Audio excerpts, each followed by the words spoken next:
And if ever, ano ba yung mga qualities for you to say na siya ay future? O kung hindi nyo pa natatagpuan, ano ba yung mga hinahanap? Um, kung natagpuan na yung future, ano yung mga katangian, Yun muna yung una, natagpuan mo na ba? Kasi syempre tayo, di ba, may mga parang pinapangarap tayo, bata pa lang tayo, na ito yung gusto kong makasama sa future. Ngayon ba masasabi mong natagpuan mo na? hindi ko masabi na siya ang future ko eh. Ang siguro gusto kong masabi eh, sana siya ang future ko. So kung ang tanong, natagpuan ko na ba? Hindi ko masasabi. Hindi natin masasabi kung sino yung soulmate natin. Pero ang nasa isip ko, sana siya ang future ko. Pero di ba nararamdaman mo? Na parang ito na yung gusto ko. Ako, yung sa katangian naman, ako ngayon masasabi ko at peace ako. Masasabi ko na masaya ako, kontento ako. So baka nga, siya. So yun, pero wala namang ano ba, hindi masyadong mamadali. Hindi kami tumatakbo, hindi kami makikipagkarera. Ano lang kami, ini-enjoy namin yung oras, ini-enjoy namin yung time. Kasi gusto ko tuloy-tuloy. May problema man, pero malakas yung pundasyon namin. Pinagtitibay namin yung pundasyon namin. Kasi pag mahina ang pundasyon, ako po, magiging mahirap din. Kasi gusto ko kaming dalawa, gusto ko na hindi lang hanggang my future view yung pwede namin gawin. Gusto ko na marami pang taon na magsama kami. So, nag-i-invest kami ngayon sa pundasyon ng samahan namin, kung paano kami magsimula. Kung dadalhin man kami sa panahon na siguro pagdating ng araw na magiging kami, bilang lalaki rin, minimake sure ko na siya na talaga. Minimake sure ko yung sarili ko na mamahalin ko itong babae ko kasi deserve ko. Bilang lalaki, ay, isa rin sa natutunan ko yun. Isa rin sa natutunan ko. Magmamahal ako ng babae at pag nagmahal ako, ibubuhos ko lahat. Ibubuhos ko, mamahalin ko siya, kung deserve niya. Kung paano siya gustong mahalin, ibibigay ko yun. Kasi sa nakikita ko, deserve ni Francine na mahalin siya. Yes. Ayun na, may names na tayo. Pero, hindi, bago si Francine, pwedeng sabihin mo muna, Seth, ano ba yung mga qualities na gusto mo dun sa makakasama mo na sa future mo? Unang-una, may pananampalataya. Tapos, takot sa magulang. Kasi naniniwala ako na pag ang babae takot sa magulang, ibig sabihin isang malaking focus yun na parang respeto sa sarili. Marunong ko respeto. Yun ang gusto ko. Na hindi kailangan ng bastos, na hindi nakakalimutan yung nararamdaman ko, hindi palagi sa kanya nakatutok yung nararamdaman, hindi palagi ang binavalid niya, yung emotions niya. Gusto ko na sa babae ang nagtatanong kung okay ka lang. Kasi mas maganda na nagtanong kaysa magkikwento ako. Mas parang masarap sa pakiramdam na kahit hindi ka nagkwento, biglang may nagtanong. Uy, ayos ka lang ba? Kaysa, uy, usap tayo, may gusto ko sabihin, wala ko mapagsabihan. Parang mas maganda yung marunong magtanong, marunong makiramdam. So, yun po yung mga gusto ko sa magiging future. Yan. Francine, tanong ka na ba siya? Hindi, ikaw natagpuan mo na ba? Yung pinapangarap mo makasama in the future? Kung natagpuan ko na,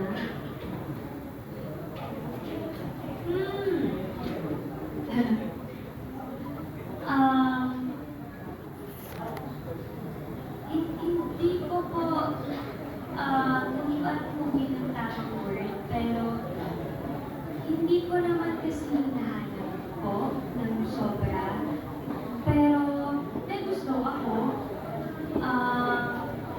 siguro mas kesa natagpuan, mas nararamdaman ko na parang siya na. Mas ganun po. Kasi ako naman po, ang gusto ko lang sana sa future ko syempre, ayaw ko nung parang masyadong romantic. Mas gusto ko ng best friends talaga. Parang pareho nung ine-enjoy meron kayo. Yung hindi masyadong mabigat. Yung marunong makinig sa isa't isa. Yung tinatanggap at hindi minamasa yung nararamdaman mo. Yung gaya din po nung sinabi niya na hindi yung sa nararamdaman mo na importante. Yung marunong din magpahalaga sa emotions mo. Yung kayang alagaan din yung emotional or parang well-being mo. Kasi ako po talaga ma-overthink akong tao sa lahat at maalalahanin ako.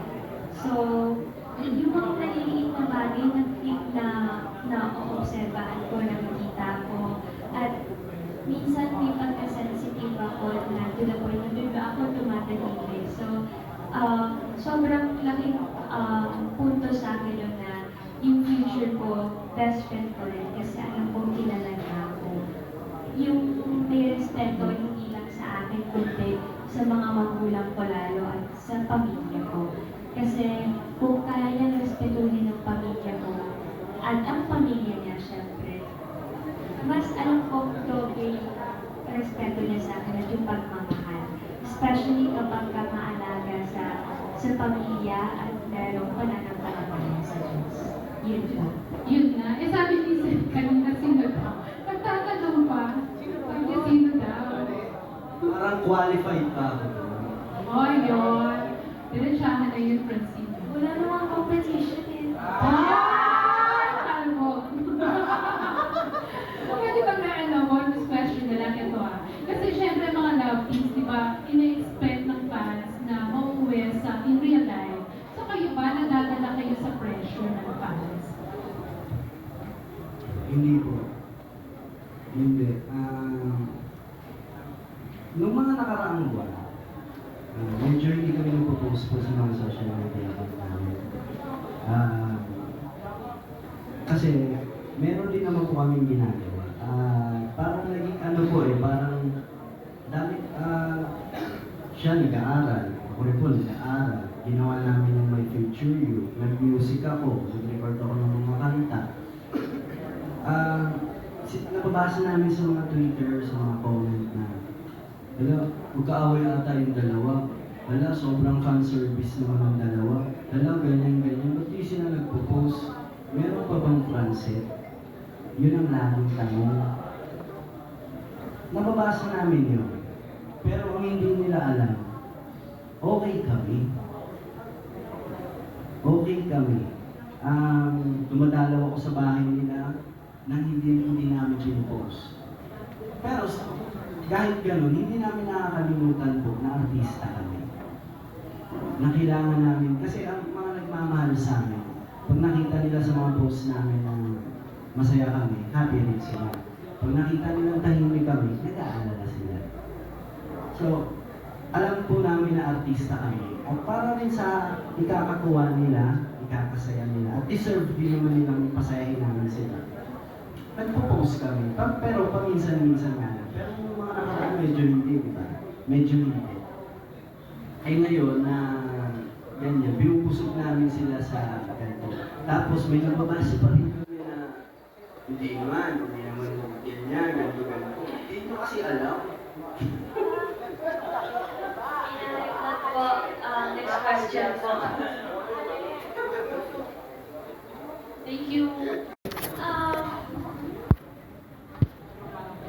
Okay. Una sa lahat, bakit naniligaw? Diba, to win a girl's heart, sabi nga nila. Para sa akin, wala namang timeline yun eh. Gaya ng pag nagkakagusto tayo sa isang tao, diba? Hindi naman natin pinaplano na ay magiging crush ko siya. Hindi naman naman pinaplano sa yung magiging ending natin eh. Once na ma-feel mo na I think it's the right time, then go for it. Lalo sa panahon ngayon, ako, naiisip ko na parang ang bilis ng takbo ng oras. Parang kahapon lang nandun kami sa phone pa rin ngayon o nasa media ko na kami at sumasagot ng mga tanong po ninyo.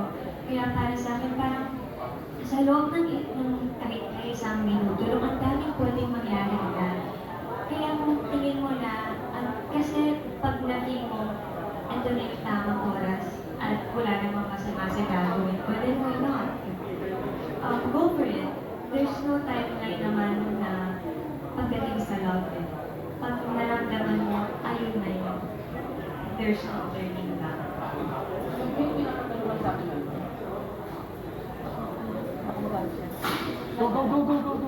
Kung sakasakali tutuloy na nagkaroon ng relasyon, aaminin ba siya? Hindi siya yun. Diyan po ni Francine pag malaki siya sa yes. Kasi naman siya Ano po yung aaminin ba sa kubuto? Papa Billboard.